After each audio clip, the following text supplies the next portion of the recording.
On May 6, 2009, a football match turned into a nightmare. Ref's decision changed everything, and fans still argue about it even today. They call it the disgrace of Stamford Bridge. Was it unfair? Or was it fixed? Or was it just bad luck?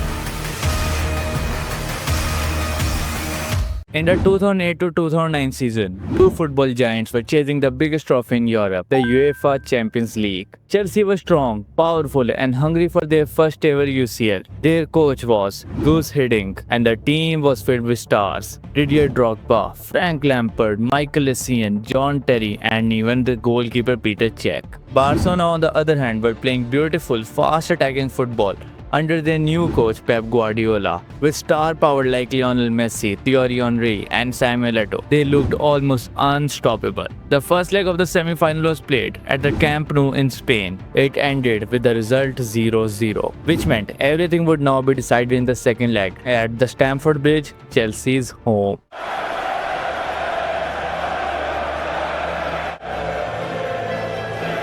On May 6, 2009, Stamford Bridge was loud and full of hope. Chelsea only needed to win by one goal to reach the final. Barcelona needed to score an away goal, which meant if they scored a goal at Stamford Bridge, they would automatically reach the final. Then, in just the 9th minute, something amazing happened. The ball bounced outside the penalty box, and Michael Essien hit it first time with his left foot, his weaker foot. The ball flew through the air and smashed off the crossbar into the goal. Chelsea won, Barcelona 0. Chelsea were in total control. They started defending well, topping Messi and Samuel Eto'o. Chelsea even had a few chances to score more, but then something strange started to happen. The referee, the main man of the night, was Tom Henning of Rebo from Norway. Most fans didn't know him before, but after this match, he became one of the most talked about referees in the football history. Chelsea fans believe he made 4 big mistakes, not giving them clear penalties. In the second half, Nicolas Anelka crossed the ball into the box. It hit Piqué's hand, which was not close to his body. In the slow motion, you can clearly see it. Even Piqué admitted later, yes, it was a handball, but we were lucky. But the referee said it was not a penalty.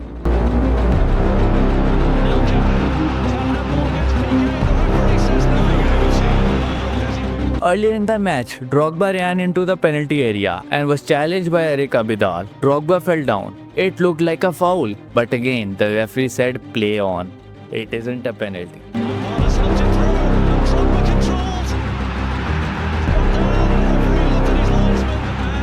Chelsea cross hit the arm of either Eto'o or Saido Keita. Chelsea players screamed for the penalty, but again, nothing was given. The referee wasn't even listening to the Chelsea players. Players like Michael Ballack, Didier Drogba were shouting to the referee.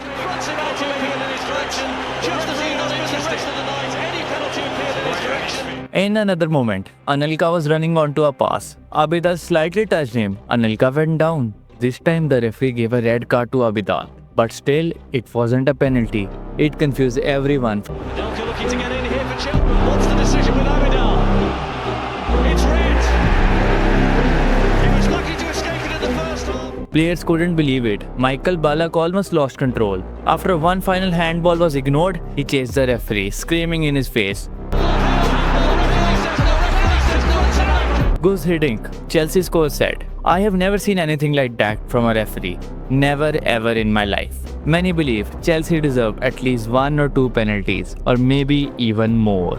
Chelsea was still leading 1-0. Time was almost up, the 93rd minute. Then, a heartbreak. Lionel Messi passed a ball to Andres Iniesta, the golden boy of time, just outside the box. One touch, one shot, one perfect strike into the top corner. But it's Messi. It's Iniesta. And the Chelsea fans cover their eyes in horror. Barcelona scored 1-1. Because of the away goal rule, this meant Barcelona would automatically go to the final. Chelsea's dreams were crushed. There was no time left to score again. The final whistle blew, but nobody was calm. Drogba shouted at the cameras, "It's a disgrace. A disgrace." After 2 minutes of stoppage time. He had to be held back by teammates. Balak screamed at the referee. Interesting.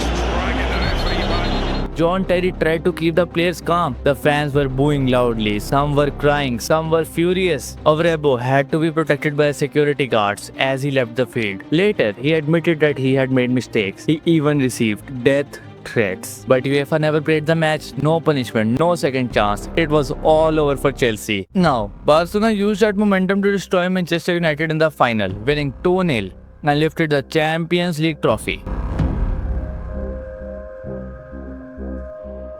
They also won the Spanish League and Copa del Rey, a historic treble.